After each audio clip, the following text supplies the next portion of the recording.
Here is Ashu Gupta, Assistant Professor, welcomes you all on the behalf of your Indraprasth Law College, Greater Noida.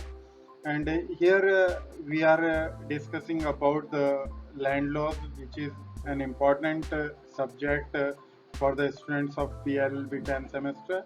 And here we are covered the whole things according to the CCSU University syllabus. So let us see what's the basic things covered in that land laws. So firstly, we have to know about the things just like historical evolution and the date of enactment, and what is the background, what is the historical background behind to enact this act, namely called as a UP Revenue Code 2006.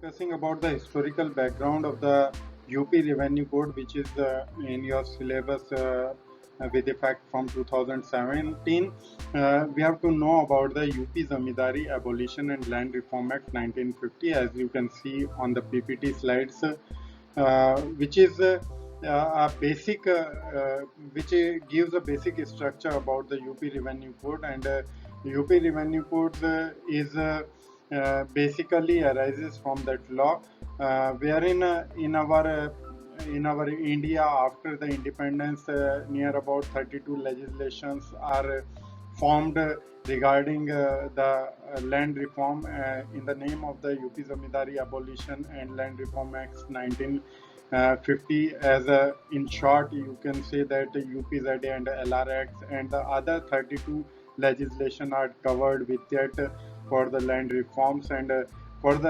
reforming the and for transforming the conditions of the farmers in our state. That's why we are discussing about the UP Revenue Code. And when we are discussing about the UP Revenue Code, the two things is essential to know that. Firstly, what is the basic features of the UPZA and LR Act, yani Uttar Pradesh Zamindari Abolition and Land Reform Act 1950. And when after that, when we will discuss about the UP Revenue Code 2006, it is merged with the UP Land Revenue Act 1901, wherein all the authorities are basically structured from that UP Land Revenue Act 1901 into the UP Revenue Code 2006. So, firstly, we are discussing about the historical background, and basically, it is essential to know about the UPZA and LR Act, wherein 14 types of tenure holder are involved at that time in 1950, which is decreased day by day. And on the time of the Revenue Code 2006, on the enactment of the UP Revenue Code 2006, it is decreased 14 to 4 tenure holders. So basically, at that time, there is a 4 tenure holders in the name of Bhumidhar with transferable rights, Bhumidhar with non-transferable rights, Asami, and the government lessee. We will discuss about all the things later on in the next lectures. Here we will discuss about some things which is very essential about the UP Revenue Code Act or the UPZA and Land Reform Act. So let us see the next slides. As you may see on the slides that which is earlier discussed by me, that this act is of great importance for the state as it repeals a number of obsolete laws, almost 32 legislation as already said by me, in number enacted during the British regime, many of which are inconsistent with one another. And when it is acting as a uniform code, the act consolidates and amends the rules relating to basically land tenures and the conditions, improving the conditions of the different tenure holders which exist in our country at the time of British Empire. That's why there is a need to reform all the land revenues conditions, and that's why we are discussing about the UP Zamindari Abolition and Land Reform Act and Land Revenue Act basically, and Land Revenue Act 1901 with the UP Revenue Code 2006. which is applicable in the state, and speeds up the disposal of the revenue cases by creating a revenue court. Here is also a body which is regulating the disputed matters in the name of the revenue code, as well as the revenue board for the disposal of cases relating to matters provided under this act. So let us move on the next slides. You may see this slide where the UP Revenue Code suggests as a new revenue regime. The new revenue regime is promising in a number of ways, opening up new dimensions basically for the Dalits or the economical weaker section or the poor farmers. And where the state had failed to secure the buyers among their class given their economical backwardness. That's why the UP Revenue Code 2006 evolves. Now they are free to sell their lands to whoever they want. They are free to mortgage their property with whomsoever they wish. Before that, it can't be possible.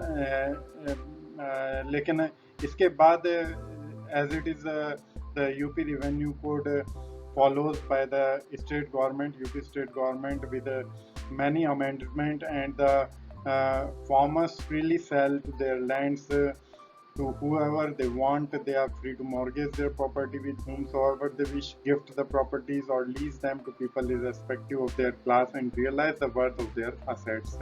Let us see on the next slide.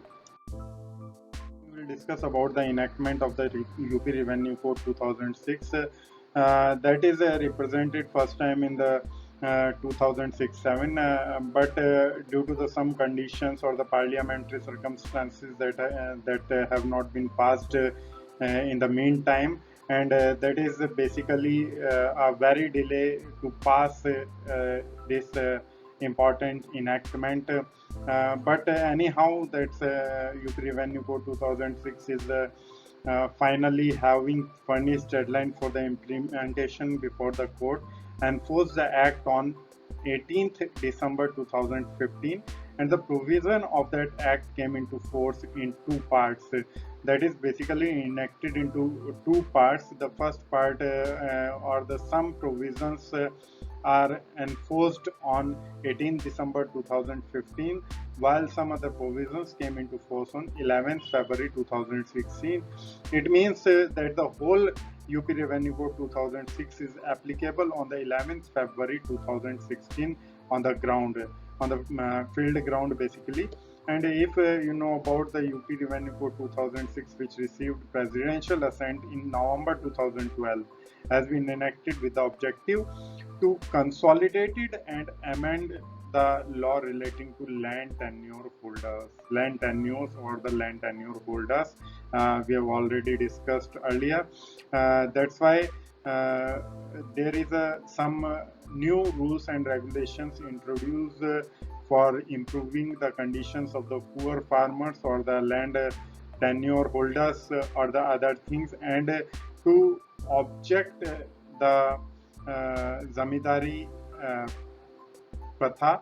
That's why the enactment UP Revenue Code is representing by the government in a systematic way and manner, as which is not in the provisions of the UPZA and LR Act. There is some confusions among the many provisions which is related to the UPZA and LR Act, and removing these provisions and amending these provisions, a new systematic UP Revenue Code 2006 is launched on 11th February 2016. Enjoyed this session, and we will meet again in the next lecture.